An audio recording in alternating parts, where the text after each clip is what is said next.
الحمد للہ رب العالمین والعاقبۃ للمتقین والصلاۃ والسلام علی سید الانبیاء والمرسلین قال اللہ تعالی وتبارک فی القرآن المجید والفرقان الحمید بسم اللہ الرحمن الرحیم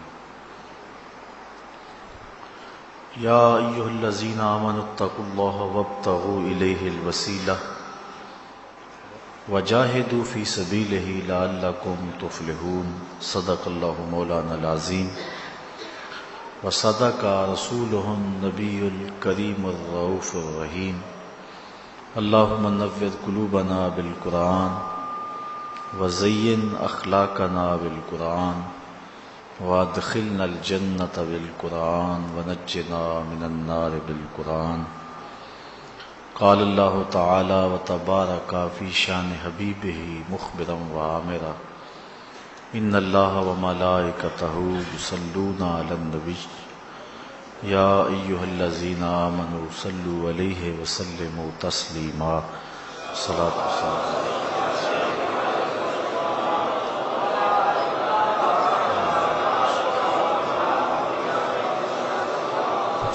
والسلام علیک یا رسول اللہ وعلی آلک واصحابک یا محبوب رب العالمین۔ تمام حمد و ثنا، تعریف و توصیف اللہ جل مجدہ الکریم کی ذات بابرکات کے لیے جو خالق کائنات بھی ہے اور مالک شہنشاہات بھی۔ اللہ جل وعلا کی حمد و ثنا کے بعد حضور نبی اکرم شفیع امم رسول محتشم نبی مکرم صلی اللہ علیہ وآلہ وسلم کے حضور ناز میں اپنی عقیدتوں، ارادتوں اور محبتوں کا خراج پیش کرنے کے بعد معزز محترم محتشم سامعین، السلام علیکم ورحمۃ اللہ وبرکاتہ۔ قرآن مجید سے جو کلمات آپ کے سامنے تلاوت کرنے کا شرف حاصل کیا ہے،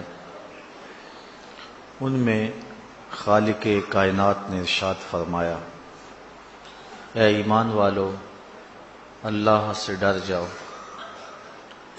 اور اس کا قرب حاصل کرنے کے لیے کوئی وسیلہ تلاش کرو، وجاہدوا فی سبیلہ، اور اس کے راستے میں مجاہدہ کرو، لعلکم تفلحون، تاکہ تم فلاح پا جاؤ۔ آج وسیلے کے عنوان سے کچھ گفتگو آپ کے گوش گزار کی جائے گی۔ اللہ تعالیٰ میری زبان پہ کلمۃ الحق جاری فرمائے۔ ابن منظور نے لسان العرب کے اندر وسیلے کی تعریف یہ کی ہے، الوسیلۃ فی الاصل ما یتوسل بہ الی الشیء ویتقرب بہ الیہ، جس چیز کے ذریعے سے کسی کا قرب حاصل کیا جائے اس شے کو وسیلہ کہتے ہیں۔ اللہ تعالیٰ کا قرب حاصل کرنے کے لیے جو ذریعہ اختیار کیا جائے وہ وسیلہ کہلاتا ہے۔ اب یہاں وسیلے سے مراد کیا ہے؟ بعض نے کہا کہ وسیلے سے مراد نفس ایمان ہے، لیکن یہ بات درست اس لیے نہیں۔ یا ایھا الذین آمنوا، اہل ایمان کو کہا گیا ہے کہ وسیلہ ڈھونڈیں۔ بعض نے کہا یہاں وسیلے سے مراد اعمال صالحہ ہیں۔ یا ایھا الذین آمنوا اتقوا اللہ، اے ایمان والو اللہ سے ڈر جاؤ، اور تقوی اعمال صالحہ سے ہی نصیب ہوگا۔ اور واو کے عطف کے ساتھ ہے وابتغوا الیہ الوسیلہ، تو پھر یہاں وسیلے سے مراد کچھ اور ہے۔ حضرت شاہ ولی اللہ محدث دہلوی علیہ رحمہ القول الجمیل کے اندر ارشاد فرماتے ہیں، اس سے مراد بیعت مرشد ہے۔ بزرگوں کا وسیلہ جس کے ذریعے خدا کا قرب حاصل کیا جاتا ہے۔ کسی نے کہا کہ یہاں وسیلے سے مراد اللہ تعالیٰ کی ذات ہے، لیکن اللہ کی ذات وسیلہ نہیں ہے، اللہ کی ذات مقصود ہے۔ وسیلہ وہ ہوتا ہے جس کے ذریعے سے اس مقصود کو حاصل کیا جائے۔ تو اللہ تعالیٰ جل شانہ کا قرب حاصل کرنے کے لیے وسیلہ ذوات کا بھی ہو سکتا ہے، اعمال کا بھی ہو سکتا ہے، نفس ایمان بھی وسیلہ ہے۔ بعض لوگ وسیلے کا مطلق انکار کر دیتے ہیں، بالکل وسیلہ ہوتا ہی نہیں، اس میں وہ نا آشنائی یا ضد یا ہٹ درمی کی وجہ سے ایسا کرتے ہیں۔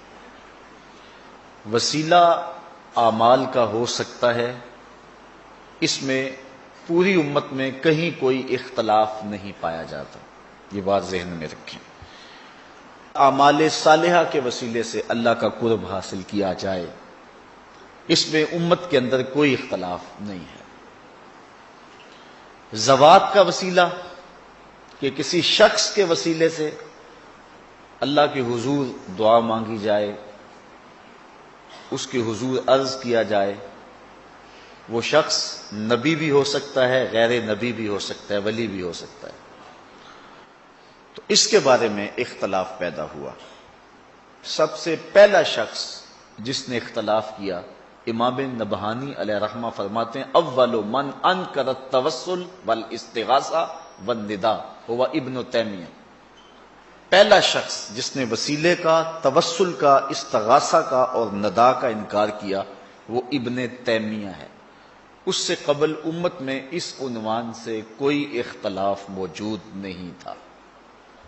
جس طرح کہ شاہ عبد الحق محدث دہلوی فرماتے ہیں مدارج النبوہ کے تتمہ کے اندر کہ اللہ کا شکر ہے کہ بہت سارے معاملات میں اختلاف ہے امت میں، لیکن حضور کی حیات طیبہ کے بارے میں کم از کم میرے دور تک تو کوئی اختلاف نہیں ہے۔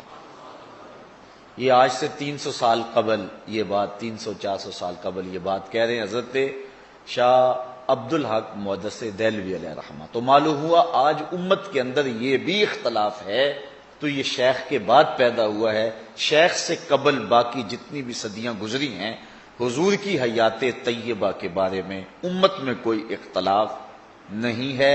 سارے یہی کہتے تھے تو زندہ ہے واللہ، تو زندہ ہے واللہ، میرے چشم عالم سے چھپ جائے۔ تو یہ 200-300 سال ہی ہیں جن سالوں کے اندر گڑبڑ پیدا ہوئی ہے، ورنہ اس سے قبل عقائد ستھرے تھے، چشمے صاف بہہ رہے تھے اور پینے والے بھی سیراب ہو کے پیتے تھے۔ لیکن جس طرح آج کل صاف پانی ملنا مشکل ہے، اس طرح صاف دین ملنا بھی مشکل ہو گیا۔ جگہ جگہ جو ہیں وہ گندے نالے شامل ہو کے اصل صاف پانی کے اندر شمولیت کر گئے اور کوئی پانی بھی صاف نہیں رہا ہے۔ تو اب بھی ہمیں ڈھونڈنا چاہیے کہ دین خالص کہاں سے ملے گا۔ تو ان دو باتوں پر غور کرنے کی ضرورت ہے۔ شیخ عبد الحق محدث دہلوی کسی عام شخص کا نام نہیں ہے۔ سرفراز احمد صفدر گکھڑوی لکھتا ہے کہ بر صغیر پاک و ہند میں میری نظر نے شیخ محقق سے بڑا اور بالغ نظر محدث نہیں دیکھا۔ وہ سب سے بڑا اور بالغ نظر محدث شیخ عبد الحق محدث دہلوی علیہ رحمہ فرما رہے ہیں کہ اللہ کا شکر ہے بڑے موضوعات پہ اختلاف ہوا لیکن حضور کی حیات طیبہ میں اختلاف تو نہیں ہے۔ اور امام نبہانی کہتے ہیں اول من انکر التوسل والاستغاثہ والنداء ہوا ابن تیمیہ۔ پہلا شخص جس نے توسل کا، استغاثہ کا انکار کیا وہ ابن تیمیہ تھا، ورنہ پہلے سارے جھولی پھیلا پھیلا کے حضور کی بارگاہ میں استغاثہ کیا کرتے تھے اور حضور کے وسیلے سے دعائیں مانگا کرتے تھے، اور اللہ تعالیٰ حضور کے وسیلے سے مانگی ہوئی دعا اور حضور کے صدقے سے مانگی ہوئی التجا کو قبول فرماتا تھا۔ اور یہ صرف حضور کے آنے کے بعد ہی نہیں، حضور کے آنے سے قبل بھی حضور کے وسیلے سے دعائیں مانگی جاتی تھی۔ قرآن مجید اٹھائیں، اللہ تعالیٰ ارشاد فرماتا ہے وَكَانُوا مِن قَبْلُ يَسْتَفْتِحُونَ عَلَى الَّذِينَ كَفَرُوا فَلَمَّا جَاءَهُم مَّا عَرَفُوا كَفَرُوا بِهِ فَلَعْنَةُ اللَّهِ عَلَى الْكَافِرِينَ۔ یہ یہودی یہ حضور کے آنے سے قبل حضور کے وسیلے سے دعا مانگا کرتے تھے، اوس و خزرج پر اور دیگر قبائل پر وہ دعا مانگا کرتے تھے کہ یا اللہ اس آنے والے نبی کے صدقے سے ہمیں ان پر فتح دے۔ وَكَانُوا مِن قَبْلُ يَسْتَفْتِحُونَ عَلَى الَّذِينَ كَفَرُوا، اور وہ کیا کہا کرتے تھے اللہم انا نسألک بحق نبیک الذی وعدتنا ان تبعثہ فی آخر الزمان، اے اللہ اس نبی کے صدقے ہمیں فتح دے جس کو تو نے آخری زمانے کے اندر مبعوث کرنے کا وعدہ کیا ہوا ہے۔ اور اللہ تعالیٰ جل شانہ اس دعا کے صدقے سے انہیں فتح بھی عطا کرتا تھا، لیکن جب حضور تشریف لے آئے تو انہوں نے فلما جاءہم ما عرفوا کفروا بہ، تو پھر انہوں نے حضور کا انکار شروع کر دیا۔ تو حضرت معاذ بن جبل رضی اللہ تعالی عنہ نے یہودیوں کو کہا پہلے تو اس نبی کے وسیلے سے دعا مانگتے تھے، اب یہ نبی جلوہ فراز ہو گیا ہے تو مخالفت کرتے ہو۔ تو حضور علیہ السلام کے صدقے سے وہ دعائیں مانگا کرتے تھے، حضور کے وسیلے سے وہ دعائیں مانگا کرتے تھے۔ تو امت کے اندر یہ شائع رہا ہے، اور حضور سے قبل بھی حضور کے وسیلے سے دعا مانگی جاتی رہی ہے۔ آقا کریم علیہ السلام کی نبوت کے اعلان سے قبل بھی حضور کے صدقے سے دعائیں مانگی جاتی۔ حضور کی عمر ہے 9 سال اور بارش نہیں ہو رہی۔ حضور کے چچا جناب ابو طالب کے پاس لوگ آئے کہ بارش نہیں ہو رہی، کچھ کیجئے۔ کہا ابھی کچھ کرتا ہوں۔ حضور کو اٹھایا، کعبۃ اللہ کی دیوار کے ساتھ حضور کی ٹیک لگائی اور کعبہ کی طرف رخ کر کے کہا مالک میں اس گوری رنگت والے بھتیجے کے صدقے سے تیری بارگاہ میں بارش کی دعا مانگتا ہوں۔ تو راوی کہتا ہے چھم چھم می برسنے لگا۔ تو پھر چونکہ وہ قادر الکلام شاعر بھی تھے، انہوں نے پھر حضور کی شان میں ایک قصیدہ لکھا۔ اس قصیدے کا ایک شعر سنیے وَأَبْيَضُ يُسْتَسْقَى الْغَمَامُ بِوَجْهِهِ، یہ میرا گوری رنگت والا بھتیجا۔ یہ ابیض کا جو لفظ ہے نا حضور کے لیے استعمال کیا انہوں نے، یہ اصل حضرت عبد المطلب رضی اللہ تعالیٰ عنہ یہ لفظ استعمال کیا کرتے تھے۔ دادا اپنے پوترے کا کوئی عرفی نام رکھ لیتا ہے نا، نام عبداللہ ہے، لاڈ سے چاند کہہ دیا، نام عبد الرحمن ہے، لاڈ سے مٹھو کہہ دیا۔ تو حضور کا عرفی نام حضور کے دادا محترم نے رکھا ہوا تھا، اور وہ کیا تھا؟ ابیض۔ ابیض کا معنی چٹے رنگ والا، گورے رنگ والا، اور حضور کا رنگ سفید تھا۔ اللہ اکبر۔ سیدہ عائشہ رضی اللہ تعالی عنہا کی سنیے، فرماتی ہیں ایک دن حضور نے کالی چادر زیب تن کی اور کالی چادر کی بکل مار کے مجھے کہنے لگے کیفا ترینی یا عائشہ، عائشہ بتاؤ پھر کیسا لگ رہا ہوں۔ آج حسن خود ہی ناز میں آ گیا نا، حسن خود ہی ناز میں آ گیا۔ کیفا ترینی یا عائشہ، عائشہ بتاؤ کیسے لگ رہا ہوں۔ پھر حضرت عائشہ نے بھی حد کر دی، کہا حضور چادر کی سیاہی نے آپ کے چہرے کی سفیدی کو نکھار دیا اور آپ کے چہرے کی سفیدی نے چادر کی سیاہی کو نکھار دیا۔ تو حضور کا سفید رنگ تھا، حضور علیہ السلام سفید رنگ کے تھے۔ حضرت ابو طفیل رضی اللہ تعالی عنہ یہ صحابہ میں سب سے آخر میں فوت ہوئے 110 ہجری میں۔ حضور کے وصال کے 100 سال بعد ان کا وصال ہوتا ہے۔ صحابہ میں سب سے آخر میں فوت ہونے والے صحابی ہیں۔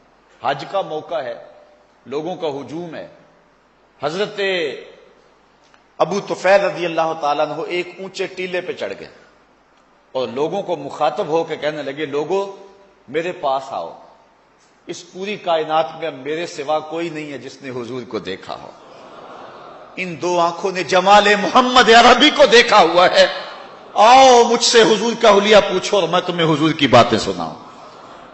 اچھا لوگ جمع ہو گئے، ہجوم ہو گیا، اور لوگوں نے کہا صف لنا رسول اللہ صلی اللہ علیہ وسلم، ہمیں حضور کا حلیہ بیان کر دو۔ اللہ اکبر، کتنا ناز تھا نا کہ میں نے حضور کو دیکھا ہے۔ استاد ذوق نے ایک دن اپنے شاگردوں کو کہا تھا، آنے والی صدیاں تم پہ ناز کریں گی اے لوگو، تم نے ذوق کو دیکھا، تم نے ذوق سے باتیں کی۔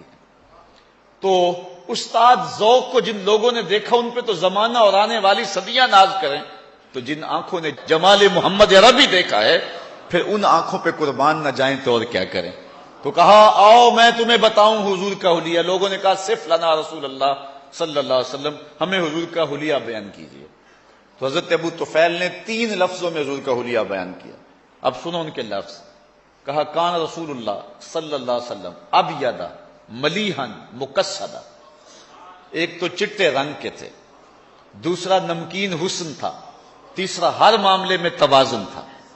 3 لفظوں میں حضور کا حلیہ بیان کیا۔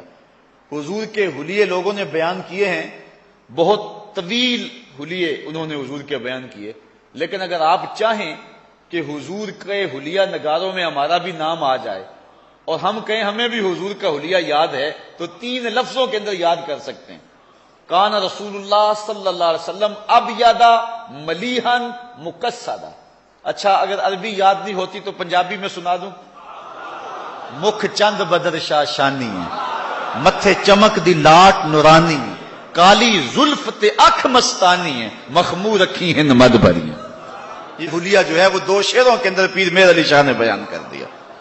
تو حضور علیہ السلام سفید رنگ کے مالک تھے۔ تو حضور کے دادا محترم جب حضور کو پکارتے کہتے یا ابیض، گورے رنگ والے، تو اس لیے حضور کے چچا محترم بھی جب آپ کو پکارتے ہیں تو کبھی کبھی اپنے باپ والے لہجے میں پکارتے ہیں، تو حضور کو ابیض کہتے ہیں۔ تو انہوں نے یہ لفظ کہے وَأَبْيَضُ يُسْتَسْقَى الْغَمَامُ بِوَجْهِهِ سِمَالُ الْيَتَامَى عِصْمَةٌ لِلْأَرَامِلِ۔ پھر انہوں نے کہا یہ میرا گوری رنگت والا بھتیجا جس کے چہرے کو دیکھ کے بادل برستے ہیں، یہ یتیموں کا سہارا ہے اور بیواؤں کا آسرا ہے۔ 9 سال کی عمر ہے حضور کی۔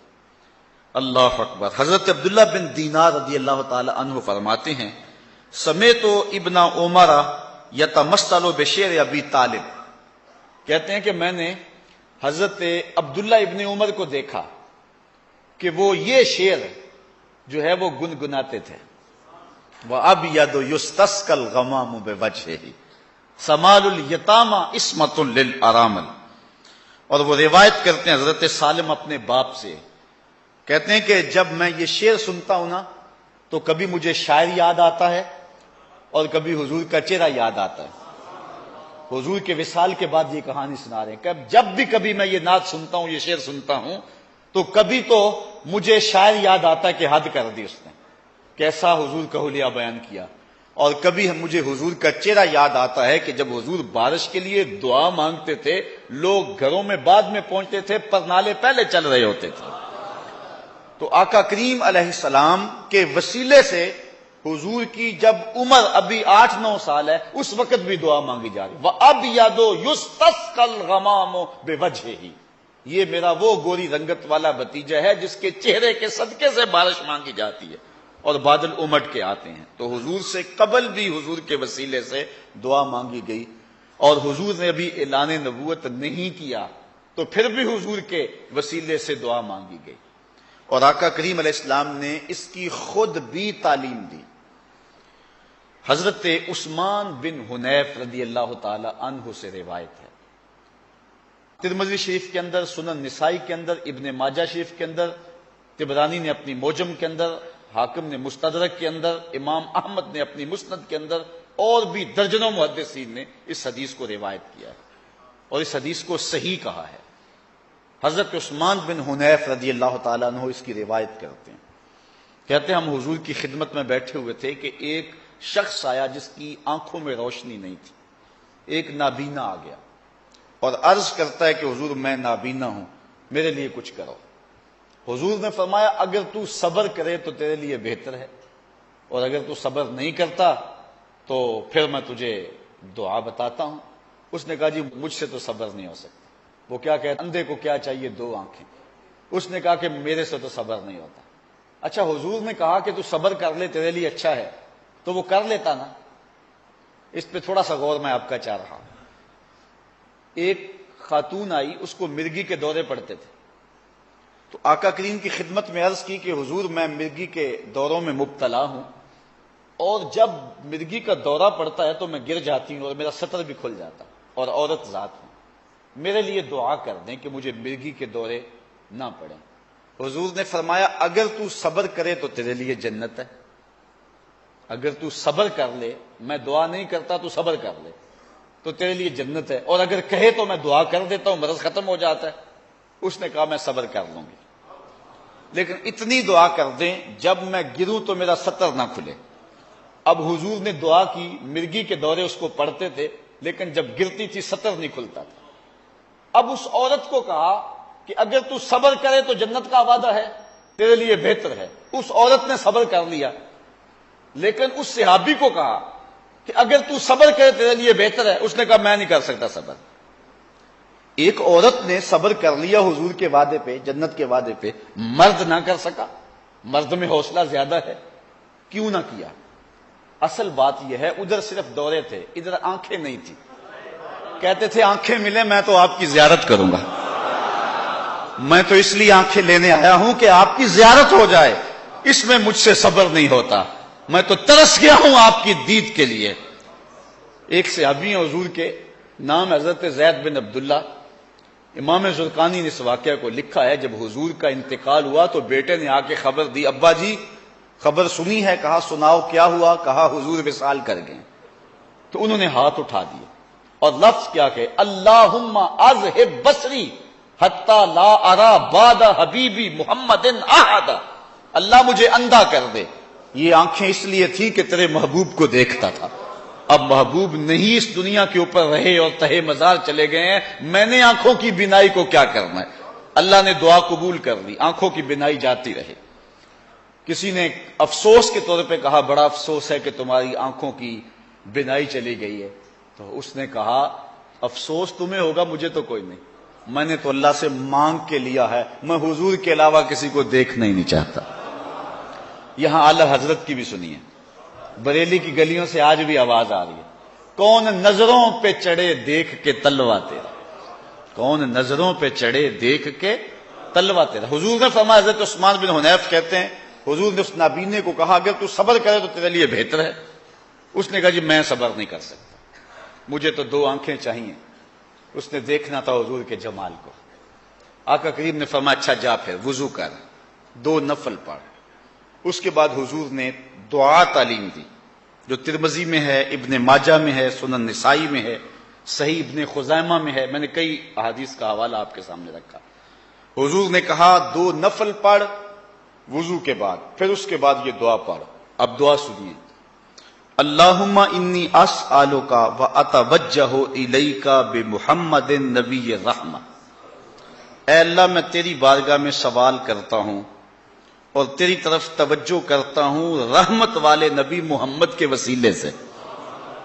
آگے لفظ سنیے، یا محمد صلی اللہ علیہ وسلم انی قد توجہت بک الی ربی فی حاجتی ہذہ لتقضی، اے محمد صلی اللہ علیہ وسلم میں آپ کے ذریعے سے اللہ کے حضور اپنی یہ حاجت پیش کرتا ہوں، میری حاجت پوری ہو جائے۔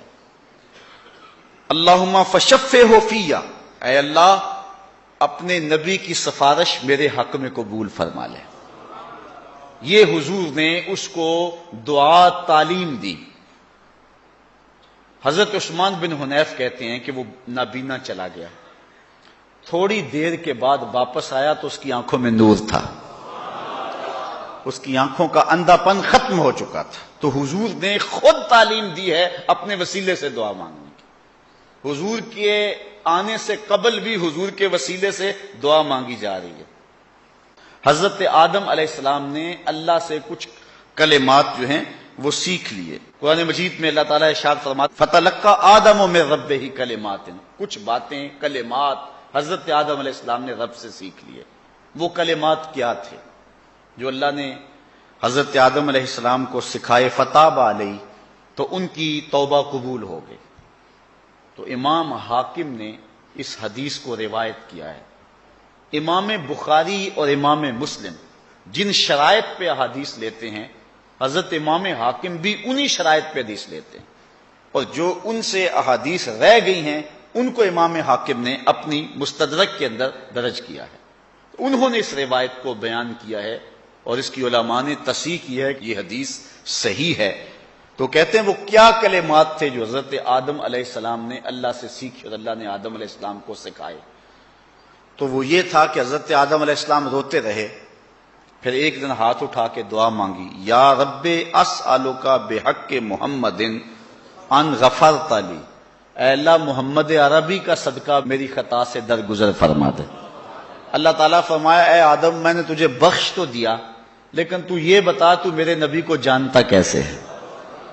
تو عرض کی مالک جب تو نے مجھے پیدا کیا اور میرے میں روح پھونکی اور میری نظر اٹھی تو فراز عرش پہ پڑی تو میں نے تیرے نام کے ساتھ اس پیارے کا نام لکھا ہوا دیکھا تھا اور میں جان گیا جس کا نام اللہ نے اپنے نام کے ساتھ لکھا ہے کہ وہ معمولی ذات نہیں ہے. اللہ تعالیٰ نے ارشاد فرمایا جا آدم تیری خطا سے میں نے درگزر فرما لیا. اگر نام محمد را نہ یاورد شفیع آدم، نہ آدم یافتے توبہ نہ نو از غر کے نجینا. اس دنیا کے اوپر سب سے پہلا جو رجوع اور پہلی توبہ قبول ہوئی ہے وہ حضور کے وسیلے سے ہوئی ہے. یہودی بھی حضور کے وسیلے سے دعا مانگتے تھے. حضور کی عمر ابھی بچپنے میں ہے تو بارش مانگنا ہوتی تو کہتے ہیں اللہ اس گوری رنگت والے کے صدقے سے بارش نازل کر دے. اور آقا کریم نے اپنی زندگی میں خود بھی اس بات کی تعلیم ارشاد فرمائی.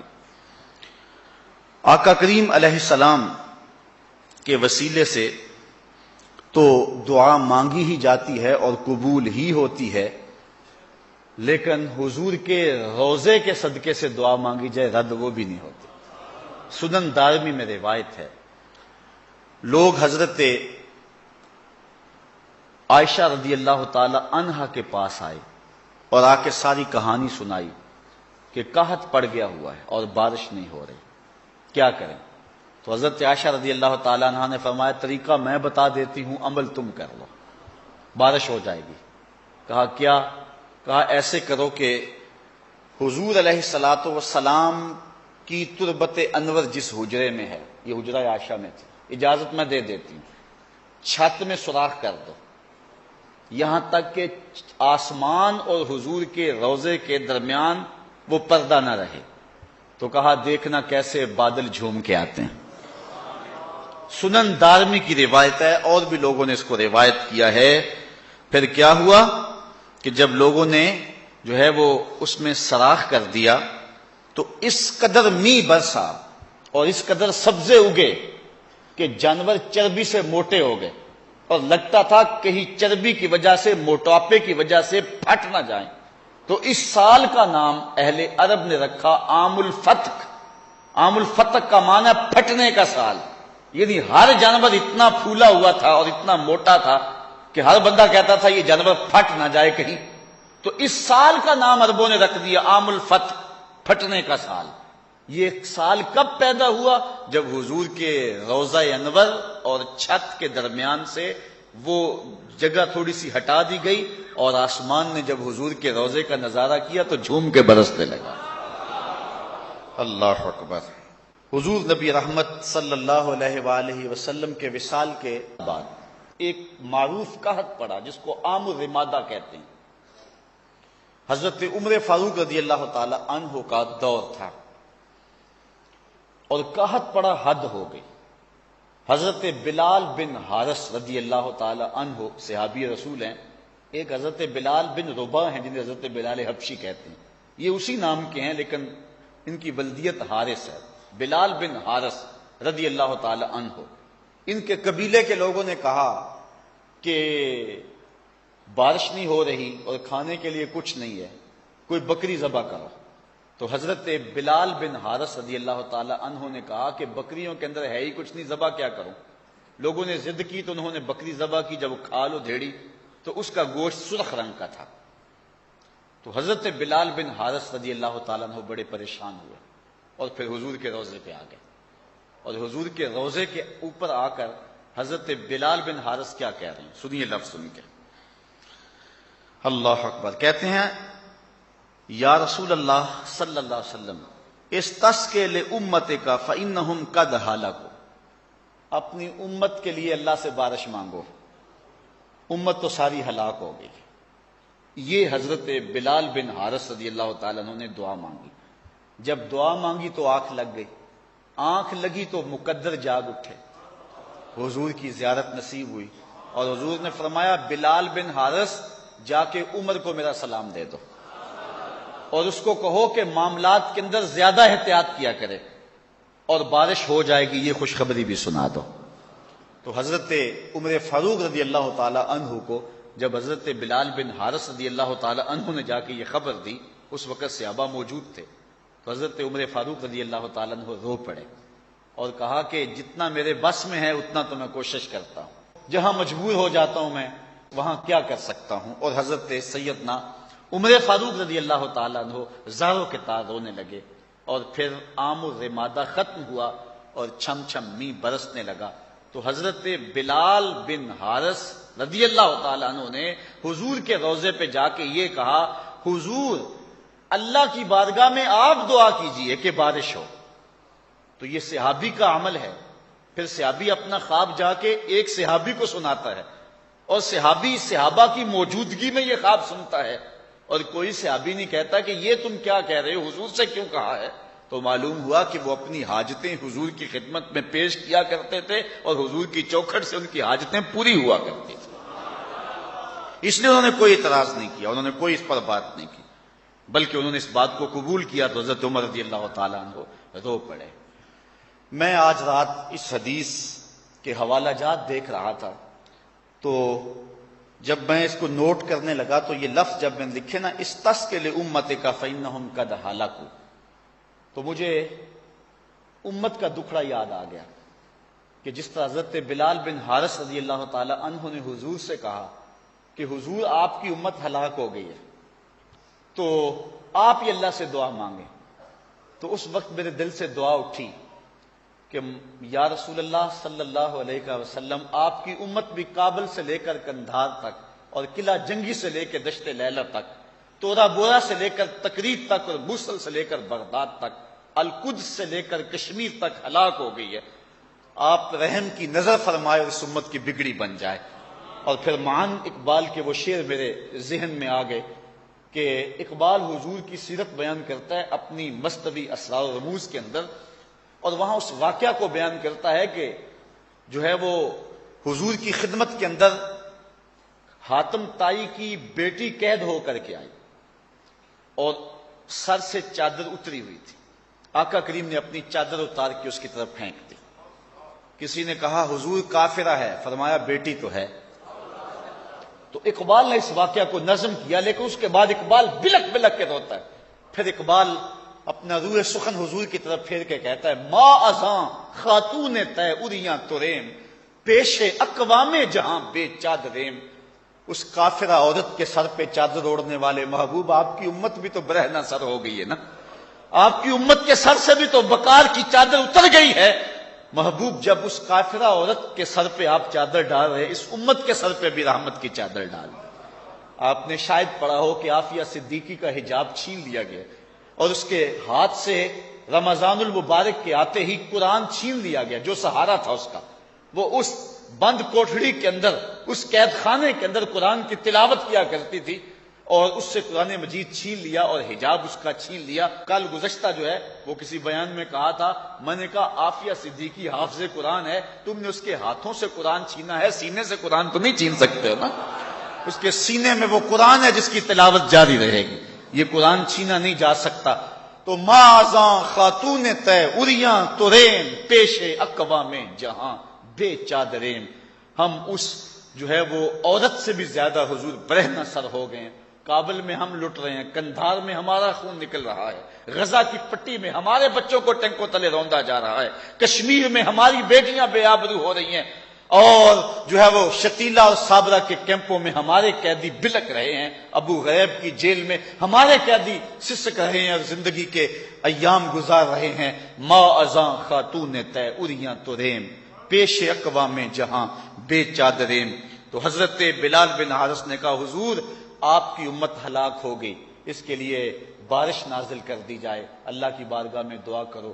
جو ہی دعا کی اللہ تعالیٰ جل شانہ نے چھم چھم بارش نازل فرما دی. حضرت عمر فاروق رضی اللہ تعالیٰ عنہ کے دور میں ایک مرتبہ پھر دوبارہ قحط پڑا تو حضرت عباس رضی اللہ تعالیٰ عنہ بیٹھے ہوئے تھے. حضرت عمر نے کیا دعا کی؟ بخاری شریف کی روایت ہے.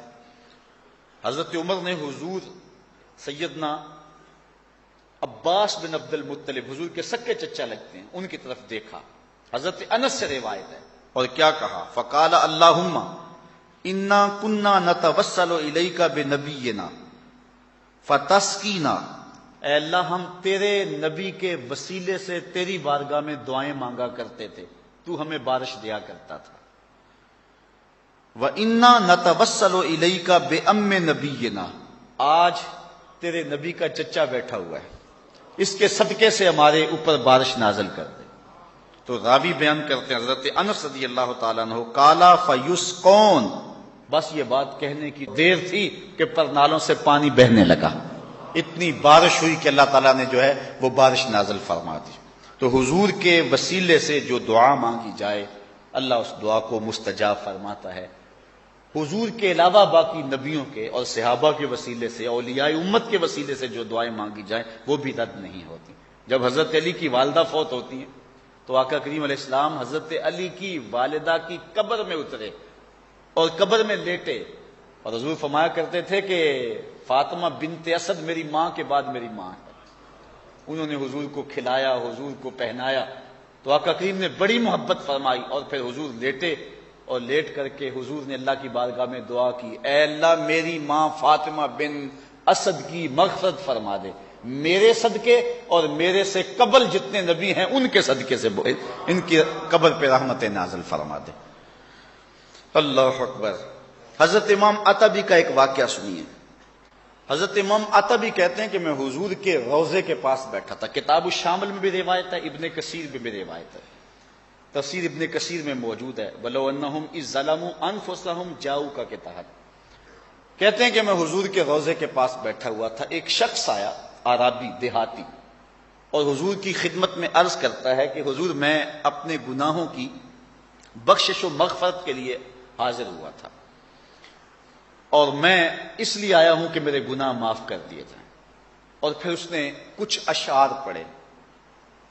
ان میں سے ایک شعر یہ تھا، نفس الفدا لقبر انت ساکنہ فیہ العفاف وفیہ الجود والکرم، کہ میری جان قربان ہو اس قبر پہ جہاں آپ جلوہ فرما ہے. اس قبر میں معافی ہے، جود ہے اور کرم و احسان ہے. اللہ آپ کو نصیب کرے حضور کی مواجہ شریف والی جو جالی ہے اس کے ساتھ جو ستون ہے، یہ شعر اس پہ آج بھی لکھا ہوا ہے. یہ شعر آج بھی لکھا ہے، یہ بھی نہیں مٹایا گیا، یہ آج بھی لکھا ہوا ہے. کیا شعر ہے؟ نفس الفدا، میری جان قربان، میری جان قربان، لقبر انت ساکنہ، اس قبر پہ جس میں آپ ساکن ہیں، جس میں آپ جلوہ فرما ہیں. کہتے ہیں کہ اس نے یہ شعر پڑھے اور اپنی محبتوں کا اظہار کر کے چلا گیا. وہ چلا گیا تو میری آنکھ لگ گئی، آنکھ لگی تو حضور کا دیدار ہوا.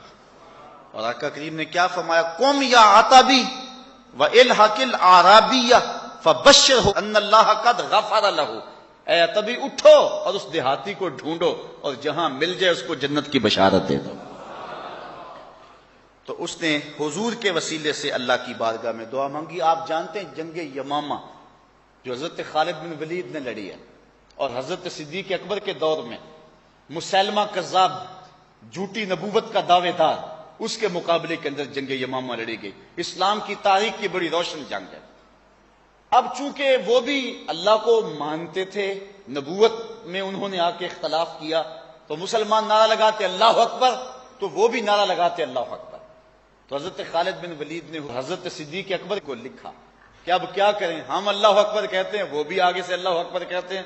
البدایہ والنہایہ میں روایت ہے کہ جب حضرت خالد بن ولید نے لکھا نا حضرت ابوبکر صدیق کو کہ ہم بھی اللہ اکبر کا نعرہ لگاتے ہیں، وہ بھی اللہ اکبر کا نعرہ لگاتے ہیں، دشمن دوست کی پہچان نہیں ہوتی، تو حضرت صدیق اکبر نے کہا کہ وہ اللہ اکبر کا نعرہ لگائیں، تم یا محمد کا نعرہ لگاؤ.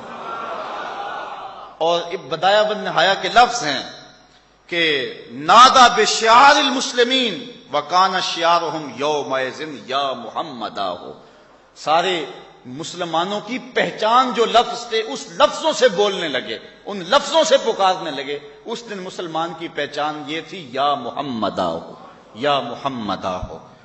حضرت ابو عبیدہ ابن عامر الجراح رضی اللہ تعالی عنہ نے حضرت کعب بن زمرہ رضی اللہ تعالی عنہ کو ایک محاذ پہ بھیجا۔ امام واقعی نے اس واقعہ کو لکھا ہے۔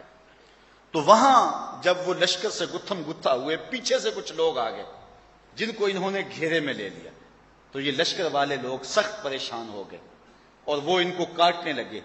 تو حضرت کعب بن زمرہ رضی اللہ تعالی عنہ نے اپنے ساتھیوں کو پھر اس وقت جو نعرہ دیا، سنیے وہ نعرہ کیا تھا، یا محمد یا محمد یا نصر اللہ انزل، اے محمد اے محمد، اے اللہ کی مدد آ جائیے، اے اللہ کی مدد آ جائیے۔ تو یہ اس دن جو ہے وہ حضرت کعب ابن زمرہ رضی اللہ تعالیٰ عنہ نے صحابہ کو نعرہ دیا۔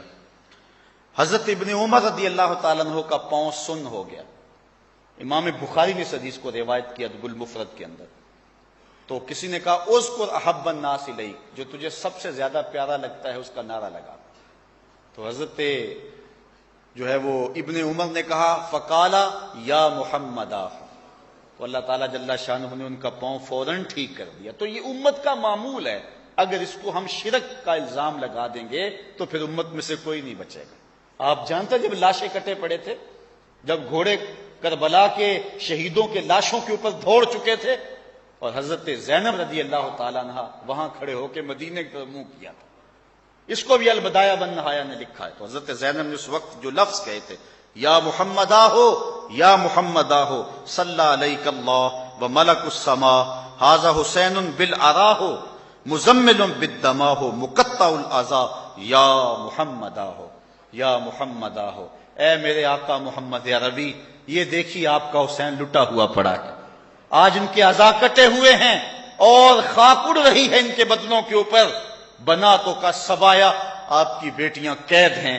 حضرت زینب مدینے کی طرف منہ کر کے حضور کو پکار رہی ہیں، اور حضرت زین العابدین کی بھی سنیے، وہ مدینے کی طرف منہ کر کے کہتے ہیں یا رحمت للعالمین ادرک لزین العابدین محبوس و عید الظالمین فی الموقب والمزدحمی، اے رحمت للعالمین اپنے زین العابدین کی بھی تو خبر لیجئے جو دشمنوں کے گھیرے میں آ چکا ہے۔ اب اہل بیت بھی حضور سے توسل کرتے ہیں اور یوں ندائیں کرتے ہیں، اگر اس کو شرک قرار دے دیں تو صحابہ سے لے کر آج تک امت کا کوئی شخص بھی نہیں بچے گا۔ اس صدی کے یا اس سے پچھلی صدی کے کچھ لوگ بچ جائیں گے، مسلمان رہ جائیں گے، باقی تو بیچارے مشرک ہو جائیں گے۔ اس لیے صحابہ کا یہ معمول تھا کہ وہ حضور سے استغاثہ کیا کرتے تھے، محبت سے نعرے لگایا کرتے تھے اور اپنی محبت کا اظہار کیا کرتے تھے، اور حضور علیہ الصلوۃ والسلام کے وسیلے سے اللہ کی بارگاہ میں دعائیں مانگا کرتے تھے۔ حضرت امام مالک رضی اللہ تعالی عنہ کی خدمت میں عباسی خلیفہ آیا اور اس نے کہا مجھے بتاؤ کہ میں حضور کے روضے کے سامنے کھڑا ہو کے دعا مانگوں یا قبلہ کی طرف رخ کر کے ادھر پیٹ کر کے دعا مانگوں؟ حضرت امام مالک نے کہا یہ تیرا بھی وسیلہ اور تیرے باپ آدم کا بھی وسیلہ ہے، اس لیے حضور کی طرف رخ کر کے دعا مانگ، اور حضور کی خدمت کے اندر استغاثہ پیش کرنا یہ سلف صالحین کا طریقہ رہا ہے۔ مجھے کسی نے سوال کیا تھا کہ یہ شعر پڑھنا یا رسول اللہ انظر حالنا یا حبیب اللہ اسمع قالنا کیسا ہے؟ تو یا ظاہر ہے یہ تو امت کا طریقہ ہے، اور تسلسل جب یہ ساری احادیث اور یہ جو ہے وہ شروع سے لے کر امت اس معمول پہ چلی آئی ہے تو اس میں کوئی قباحت نہیں ہے، اور یہ شعر ہمارے بزرگوں سے منقول ہیں اور وہ پڑھتے آئیں، اس کا وظیفہ کرتے رہیں، یا رسول اللہ انظر حالنا۔ اقبال بھی کہتا ہے نگاہ یا رسول اللہ نگاہ یا رسول اللہ نے گرد تو گردد حریم کائنات از تو خواہم یک نگاہ التفات۔ کہتے ہیں کائنات کا حرم محبوب آپ کے گرد گھومتا ہے، میں آپ سے کرم کی بھیک مانگتا ہوں، میری جھولی میں کرم ڈال دیا جائے۔ تو جو حضور سے مانگتے ہیں حضور ان کے دامن گوہر مراد سے بھر دیتے ہیں اور رحمتوں سے مالا مال کرتے ہیں۔ اللہ مجھے آپ کو اپنی رحمتوں کا نور نصیب فرمائے، اللہ اپنی یادوں اور محبتوں کا سرمایہ دے۔ وآخر دعوانا ان الحمدللہ۔